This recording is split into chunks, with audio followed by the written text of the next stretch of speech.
কেন এক ধর্মভীরু মেয়ে পাপের গভীরে ডুবে গেল?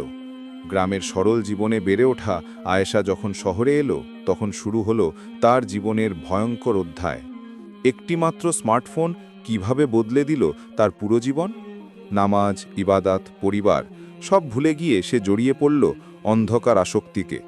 একসময় পাপের বোঝা এত ভারী হলো যে আল্লাহর গজব নেমে এলো তার ওপর। শেষ পর্যন্ত কি পরিণতি হলো সেই আয়েশার? সে কি তওবার সুযোগ পেল?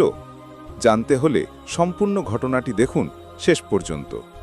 এই ভিডিওটি সাদকায়ে জারিয়া হিসাবে শেয়ার করুন, লাইক, কমেন্ট ও সাবস্ক্রাইব করতে ভুলবেন না।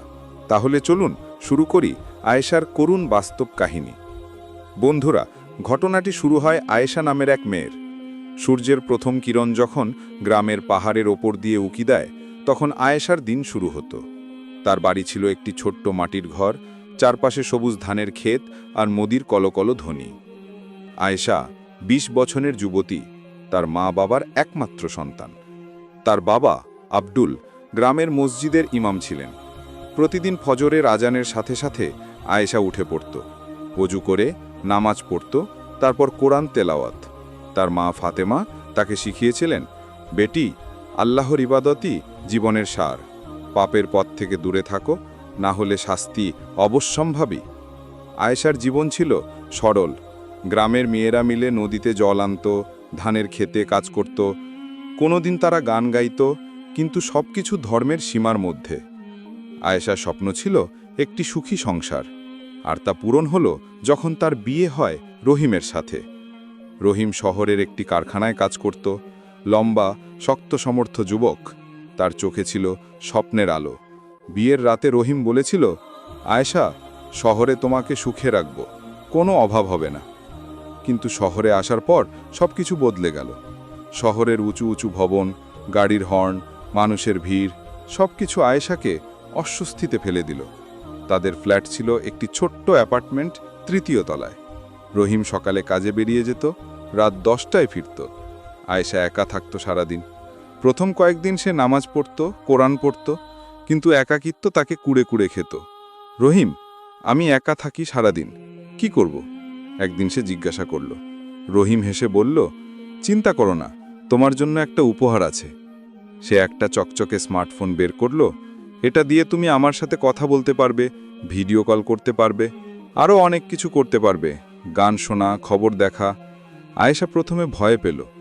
গ্রামে তারা শুধু সাধারণ ফোন ব্যবহার করত, যাতে শুধু কল করা যায়। এটা কি হালাল? সে জিজ্ঞাসা করল। রহিম হাসল, অবশ্যই, এটা তো শুধু যোগাযোগের মাধ্যম। প্রথম দিন আয়েশা সতর্কতার সাথে মোবাইল ছুলো। সে রহিমকে কল করল, ভিডিওতে তার মুখ দেখল। ওয়াও, এটা তো জাদু, সে আনন্দে বলল। তারপর সে ইউটিউব খুলল। প্রথমে নিরীহ ভিডিও, রান্নার রেসিপি। সে শিখল কিভাবে চিকেন কারি বানাতে হয়, তারপর সৌন্দর্যের টিপস, কিভাবে মেকআপ করতে হয়। গ্রামে তো এসব ছিল না। আয়েশার মনে একটা নতুন উত্তেজনা জাগল, কিন্তু ধীরে ধীরে সীমা অতিক্রম হলো। একদিন ভিডিওর নিচে একটা লিঙ্ক দেখল, হট ভিডিও। কৌতূহলবশত ক্লিক করল। স্ক্রিনে উঠল একটি অর্ধনগ্ন মহিলার ছবি। আয়েশার হৃদয় দুরুদুরু করে উঠল, তার হাত কাঁপতে লাগল। এটা কি? সে ভয়ে ভয়ে ভাবল। তাড়াতাড়ি বন্ধ করে দিল, কিন্তু মনের মধ্যে সেই ছবি আটকে গেল। রাতে ঘুমোতে গেলে সেই দৃশ্য মনে পড়ল।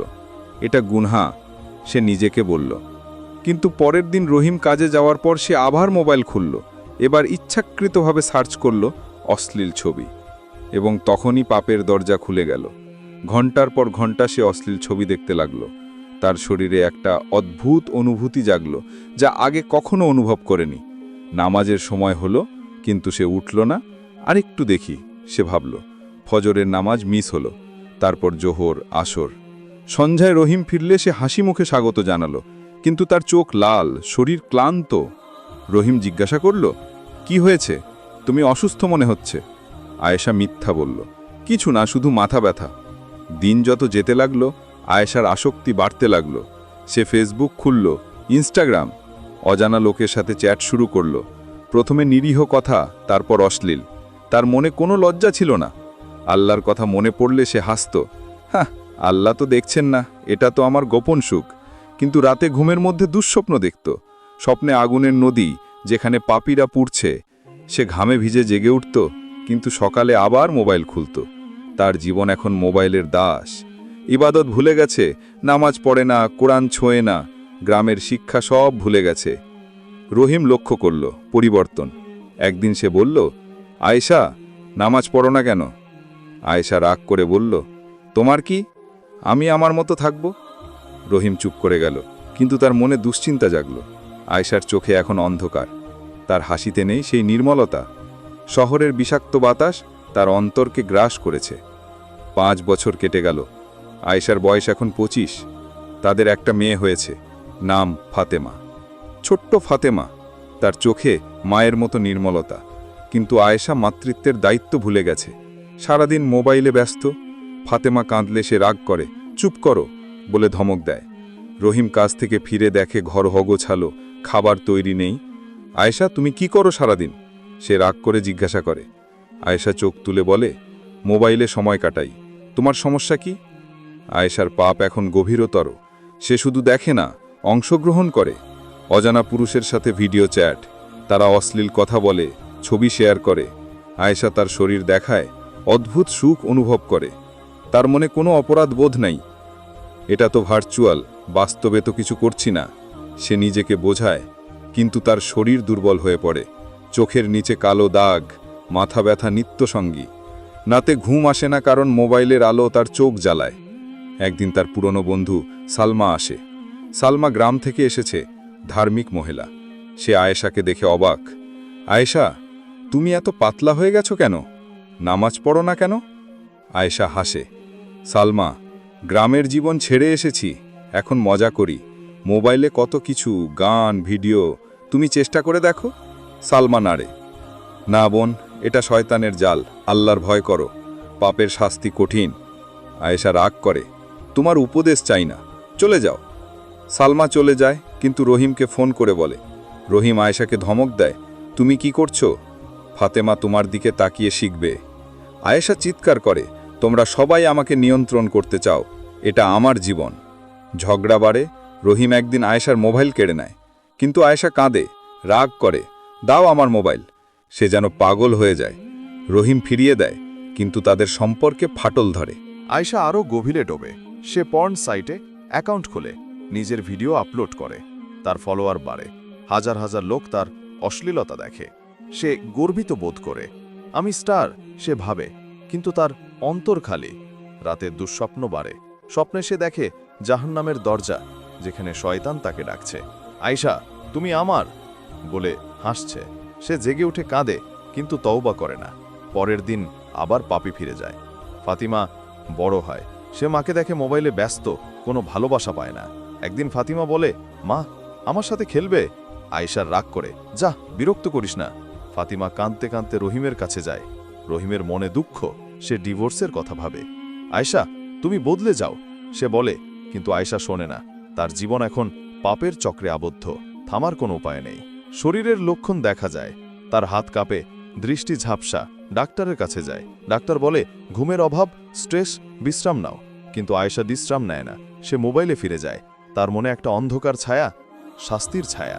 এক সকালে আয়েশা উঠে দেখে তার বুকে তীব্র ব্যথা, যেন কেউ ছুরি দিয়ে বিচ্ছে। সে মোবাইল খুলতে গেল, কিন্তু হাত অবশ। কি হলো? সে ভয় ভাবল।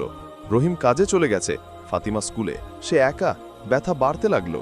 সে উঠতে চাইল, কিন্তু পা সাড়া দিল না। মোবাইল মেঝে পড়ে গেল। স্ক্রিনে এখনো অশ্লীল ভিডিও চলছে। আয়েশা চিৎকার করল, সাহায্য, কেউ আছো? কিন্তু পাশের অ্যাপার্টমেন্টের দেয়াল নীরব। তার শরীর ঘামে ভিজে গেল। সে আল্লাহরকে স্মরণ করল, আল্লাহ, ক্ষমা করো, আমি পাপ করেছি। কিন্তু ব্যথা কমল না। সে কোনো মতে প্রতিবেশীকে ডাকল। প্রতিবেশী এসে তাকে হাসপাতালে নেয়। রহিমকে খবর দেয়া হয়। রহিম দৌড়ে আসে। ডাক্তার বলে, হার্ট অ্যাটাক। কিন্তু এত কম বয়সে কেন? তুমি কি করো? আয়েশা চুপ, তার মনে পাপের স্মৃতি। হাসপাতালে তার চিকিৎসা শুরু হয়, কিন্তু যন্ত্রণা কমে না। রাতে সে দুঃস্বপ্ন দেখে। স্বপ্নে তার পাপের দৃশ্য, অশ্লীল ভিডিও, অজানা লোকের সাথে চ্যাট। শয়তান বলে, তুমি এখন আমার শাস্তি ভোগ করো। সে জেগে উঠে কাঁদে। রহিম জিজ্ঞাসা করে, কি হয়েছে? আয়েশা বলে, কিছু না, কিন্তু তার অন্তরে ভয়। পরীক্ষার ফল আসে। ডাক্তার বলে, ক্যান্সার, লিভারে টিউমার, লেট স্টেজ। আয়েশা অবাক, কেন? আমি তো যুবতী। ডাক্তার বলে, অনিয়মিত জীবন, স্ট্রেস, খারাপ অভ্যাস। আয়েশা জানে এটা পাপের শাস্তি। সে তওবা করতে চায়, নামাজ পড়তে চায়, কিন্তু শরীর সাড়া দেয় না। তার পা ফুলে যায়, শ্বাসকষ্ট শুরু হয়, রাতে যন্ত্রণায় সে কাতরায়। আল্লাহ রহম করো, কিন্তু তার পাপের বোঝা ভারী। রহিম তার মোবাইল চেক করে, সব দেখে, অশ্লীল ছবি, ভিডিও, চ্যাট। সে শকড। আয়েশা, তুমি এটা করেছ? সে চিৎকার করে। আয়েশা কাঁদে, ক্ষমা করো রহিম, আমি ভুল করেছি, শয়তান আমাকে ধোঁকা দিয়েছে। রহিমের চোখে জল। সে বলে, ফাতিমার কথা ভাবলে না? আয়েশা লজ্জায় মাথা নিচু করে, কিন্তু যন্ত্রণা বাড়ে। তার মুখ থেকে রক্ত বের হয়। ডাক্তার বলে কেমোথেরাপি শুরু করব, কিন্তু যন্ত্রণা সহ্য করতে হবে। হাসপাতালের বিছানায় আয়েশার দিনরাত্রি কাটে যন্ত্রণায়। কেমোথেরাপি শুরু হয়। প্রত্যেক সেশনে তার শরীর যেন আগুনে পুড়ে। সে চিৎকার করে, থামাও, আমি সহ্য করতে পারছি না। নার্সরা ইঞ্জেকশন দেয়, কিন্তু যন্ত্রণা কমে না। তার চুল পড়ে যায়, শরীর কঙ্কালসার, ওজন কমে যায়, চামড়া ঝুলে পড়ে। ফাতিমা আসে, তার ছোট্ট হাত দিয়ে মায়ের হাত ধরে। মা, তুমি সুস্থ হয়ে যাও, আমি তোমাকে ভালোবাসি। আয়েশা কাঁদে, বেটি, আমি পাপী, আল্লাহ আমাকে শাস্তি দিচ্ছেন। রাতে ঘুম আসে না, যন্ত্রণা যেন তার অন্তর চিড়ে খায়। সে স্বপ্ন দেখে তার পাপের দৃশ্য, অশ্লীল ভিডিওতে। সে নিজেকে দেখে, শয়তান হাসছে, তুমি ইবাদত ছেড়েছ, এখন ভোগ করো। সে জেগে উঠে প্রার্থনা করে, আল্লাহ তওবা কবুল করো, কিন্তু যন্ত্রণা বাড়ে। তার পেটে তীব্র ব্যথা, রক্তবমি। ডাক্তার বলে টিউমার সরিয়ে গেছে, আর কয়েক মাস। রহিম প্রতিদিন আসে, কিন্তু তার মুখে হাসি নেই। সে আয়েশার পাপ জেনেছে, কিন্তু ক্ষমা করেছে। আয়েশা, তুমি তওবা করো, আল্লাহ ক্ষমাশীল। আয়েশা বলে, দেরি হয়ে গেছে, আমার শাস্তি শুরু হয়েছে। তার অন্তরে ভয়ের অন্ধকার। সে গ্রামের মা বাবাকে স্মরণ করে, তারা জানলে কি বলবে। সে চিঠি লেখে, মা বাবা, আমি পাপ করেছি, ক্ষমা চাই, কিন্তু পাঠায় না। লজ্জায় মরে যায়, যন্ত্রণা অসহ্য হয়। তার শরীরে ঘা হয়, রক্ত পড়ে। সে খেতে পারে না, শ্বাস নিতে কষ্ট হয়। নার্সরা বলে ধৈর্য ধরুন, কিন্তু আয়েশা ধৈর্য হারায়। আমাকে মেরে ফেলো, সে চিৎকার করে। তার মনে পাপের ছায়া, মোবাইলের অশ্লীলতা, ইবাদতের অবহেলা। সে ভাবে যদি সময় ফিরে পাই সব ঠিক করব, কিন্তু সময় ফিরে না। যন্ত্রণার রাত্রি দীর্ঘ হয়, শেষ দিন এলো। আয়েশার শরীর অচল, তার চোখে অন্ধকার ঘনিয়ে আসছে, শ্বাস নিতে পারছে না। ডাক্তার বলে সময় শেষ। রহিম এবং ফাতিমা তার পাশে। আয়েশা ফিসফিস করে, ক্ষমা করো, আমি পাপী, মোবাইল আমাকে ধ্বংস করেছে, ইবাদত ছেড়ে পাপ করেছি।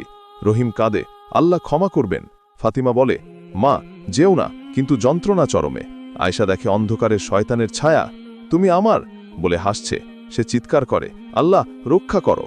তার হৃদয়ের ধুকধুক থামে। যন্ত্রণায় কাতরাতে কাতরাতে তার মৃত্যু হয়। রহিম এবং ফাতিমা কাঁদে। আয়েশার জীবন শেষ পাপের শাস্তিতে। এই ঘটনা শিক্ষা দেয়, পাপের পথ থেকে দূরে থাকো, ইবাদত করো, না হলে শাস্তি অবশ্যম্ভাবী। তো বন্ধুরা, এই ছিল আমাদের আজকের ভিডিও। ভিডিওটি ভালো লাগলে অবশ্যই লাইক, শেয়ার এবং সাবস্ক্রাইব করবেন, এবং ভিডিওটি বিষয়ে আপনাদের যদি কোনো মতামত থাকে তাহলে অবশ্যই কমেন্ট করে জানাবেন। দেখা হবে পরবর্তী ভিডিওতে। আল্লাহ হাফেজ।